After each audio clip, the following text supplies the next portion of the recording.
Good morning, everybody. I'm ready. Are you ready? Good morning, John. I'm actually John. I'm ready. I'm ready. We're all ready. Getting our morning devotion on, our morning meditation on. Thank you for joining us. For those that are going to be joining us, it is the first of the month. It's prize time. It's swag draw. It's thank you for participating, and we're going to give you a gift. And so we put some names in a randomizer. We made it random. And when I think, do you have memories that happen to you when you hear certain things? Like when I hear first of the month, it's the first of the month. What do you think of? I don't. You don't have a memory? I think of the song Bone Thugs and Harmony, first of the month. And it's all about the first of the month and the welfare check. I could sing the song. You don't remember that song? No. Man, that's old. It's the first of the month. You could look that up later. We could have a little song party with it. Okay. A little karaoke. So it is the first of the month. Now that everybody has the Bone Thugs in their memories. Who we already drew the prize. Who? Sarah Elizabeth. Congratulations. Elizabeth, congratulations. Sarah Elizabeth, you can go to ashestorubies.com to the shop and you can pick a tank, a tee, a hat.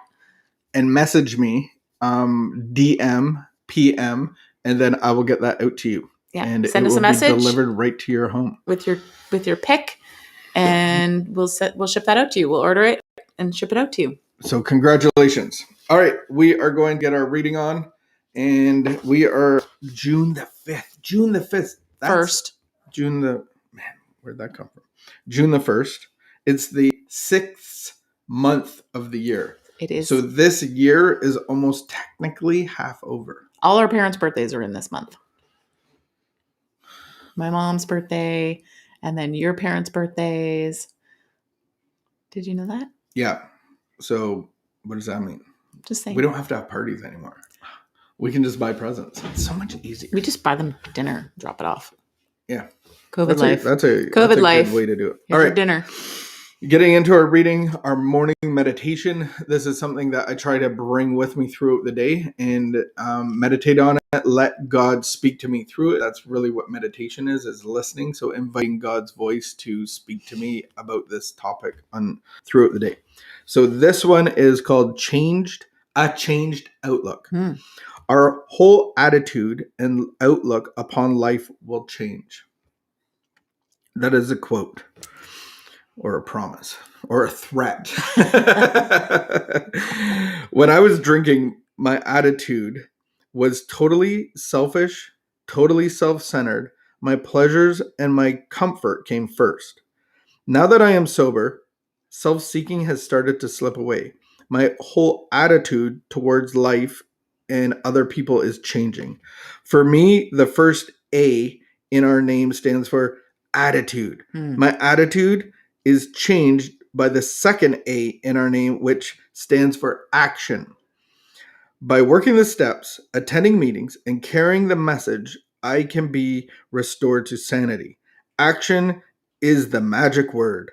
With a positive, helpful attitude and regular AA action or recovery action, I can stay sober and help others to achieve sobriety.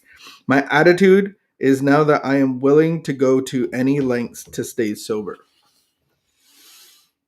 Attitude.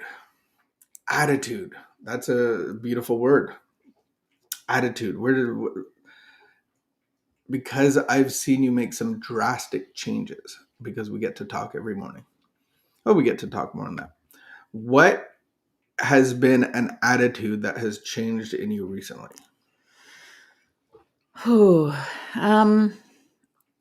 I know that for a long time, it was like my job ended and I'm taking a sabbatical. And then my sabbatical should have been over and I wasn't going to look for a job. And so then I would just say that I was unemployed. And now I'm unemployed. Now I say I work for God. God is my employer. And that's a cool attitude. I have to stay close to him and do his work well. I would say 99% of the world would say that isn't an attitude. That's just quitting work. But when you look at it like with an attitude that you have an employer that you serve every day, then I think that's an attitude that most people in the world wouldn't even be able to grasp. I mean, I think that's cool. A lot of my attitude through life was the world owes me. Also, like that was a big one that came up for me, is like the world owes me, and you in particular owe me. Like you owe me 15. You owe me 15 years of my life. It's hard to make amends for that. But you've worked really hard at that. You have worked really hard at that. And yet the longer that went on, it's almost like I was never going to be satisfied. That was never going to be enough. I was never, we 15 years into recovery and something was still off. And so when I sit down and I think about, the kind of person that I want to be with, oh, excuse me. Oh no. That's terrible on live stream. Right into the mic. Could you COVIDize? I have really bad allergies. And so that's a terrible attitude to be like, well, you owe me, especially when like someone has worked really hard to change their life and like they've become very selfless. And so, yeah, that was a really bad attitude. Also. That is a bad attitude. Like the victim, the entitled, those are all attitudes of self-centeredness and addiction. And so when I live in that, I need a break from it. I need comfort. And so I go to alcohol. So what this is actually asking us to, it's not about doing these things of recovery. It's being in recovery to recover through a relationship with God. So whatever we worship, whatever I give my heart to, will change what we want to do. So God's not going to go, this is what you have to do. You have to quit your job and you have to pretend that I'm your employer. And every day you come to me and you seek your job. But I don't even think that you have to use the word recovery when you talk about that concept. I think that the whole in life, when we get to a certain place in life and we realize like something's missing, or, oh, wow, I can't live like this anymore. A lot of people start to look for a spiritual, they look to connect spiritually with something around them. And the reality of what we've come to realize is actually that there is a spiritual world, there is a spiritual realm, and that there is a God who loves us and who actually can transform us. Like he wants to transform us from the inside out. It's so true.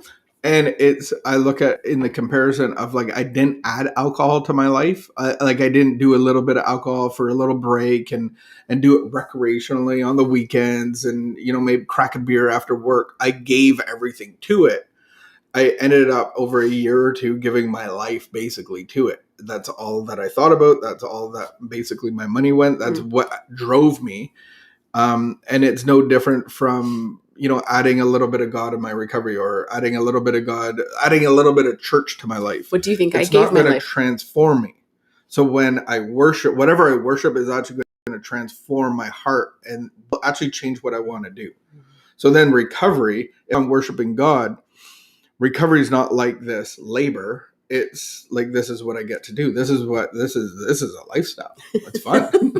You're living the dream. That's the recovered life is like, I don't go to work. My work is staying close to God. And out of that relationship, those are the things that I get to do. What were you going to ask? Nothing. No, ask. What were you going to ask? I don't remember. You don't remember. So that's a good attitude change. So what, as we leave, I guess the meditation for today is what needs to change. What attitudes do I need to continue to ask God to change? Well, I think first you have to ask God, like, do I have an attitude that isn't serving me well? Is there like a pattern of thinking or an attitude or a way that I'm living that actually isn't serving me well, that is actually causing me more harm than good? And to have that, to be able to see that is a huge first step. So, and that's what God does. It's a total psychic change. He changes our psyche. So he changes our thinking, our belief systems, our attitudes, all of those things, which will in turn change our actions. So that's what it means when Jesus says, pick up your cross and follow me. Like, die of yourself on a daily basis because your ego rebuilds itself. Like, rah. Do you know what was one of my worst attitudes that I first became aware of? Oh, do tell. The plums. The plums. Poor little old me. Poor little old me. Poor little old me syndrome. I deserve better. Oh, it's so hard. It's so hard. Oh, if I could just curl up on the couch with a blanket, I would feel so much better. And in poor little old me syndrome was like that the world was doing this to me. Why is this happening to me? And like now I kind of think like, well, why not? Because it's the world and stuff's going to happen, and why not me? Why not you? That's the hope of recovery. Nothing on the outside has to change. God will transform the inner. And so that's the beautiful thing about freedom is that you can still be in jail and be free with a relationship with God. I think that's cool. You could be in jail, prison. There's people that are in prison that accept very happy, joyous, and free. Yeah. They're still behind bars because of the consequence. So we leave you with that. God will give you a full psychic change as you give your life to him. You have to give all of your life to him for that change to happen. And so what attitudes do I still hold on to? What attitudes do I need God to transform? What am I holding on to? What am I clinging on to? And so as we go through today, would you just invite God into your attitudes, for a full psychic change? I know that this is a process. Yep. And it's not about perfection. It's about realization and bringing it to God to ask him to transform your heart and your mind. Thanks for being here. Have a great day. Thanks for being here, and congratulations, Sarah Elizabeth. All right. Have a great afternoon and a great day. We will see you tomorrow.